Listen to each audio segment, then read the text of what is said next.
నా కుమార్తె బాగలేదు ప్రభువా, వచ్చి నువ్వు ముట్టు అని అనుకుంటే సరే, అది మామూలు విషయమే.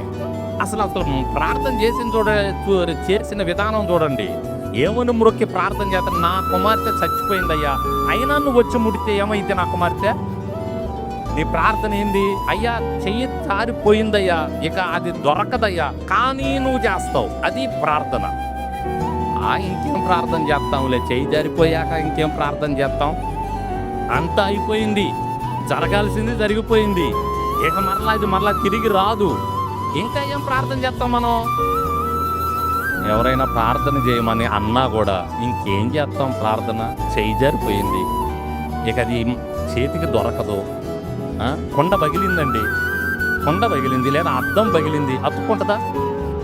ఇక దాని గురించి ఏం ప్రార్థన చేస్తాం మనం? కొన్ని చేయి జారిపోతాయి మన జీవితంలో నుంచి, ఇక అప్పుడు మనం ఏం ప్రార్థన చేస్తాం? ఏదన్నా చేతికి దొరికే అవకాశం ఉంటే సరే చేయవచ్చు, అసలు అవకాశమే లేదు కదా, అప్పుడు కూడా మనం ప్రార్థన చేయాలి. అది మన యేసయ్య నేర్పిస్తున్నాడు మనకి. దేవునికి స్తోత్రం. అయిపోయింది, చేయి జారిపోయినా కూడా మనం ప్రార్థన చేయాల్సిందే. అంతా అయిపోయింది కాదు, ఇది అసంభవం అయినా కూడా మనం ప్రార్థన చేయాలి. అదే అతని దగ్గర మనం నేర్చుకుంటున్నాం. యేసయ్య అది చూస్తాడు, నీ హృదయంలో, నా హృదయంలో ఆ మనస్సును చూస్తాడు.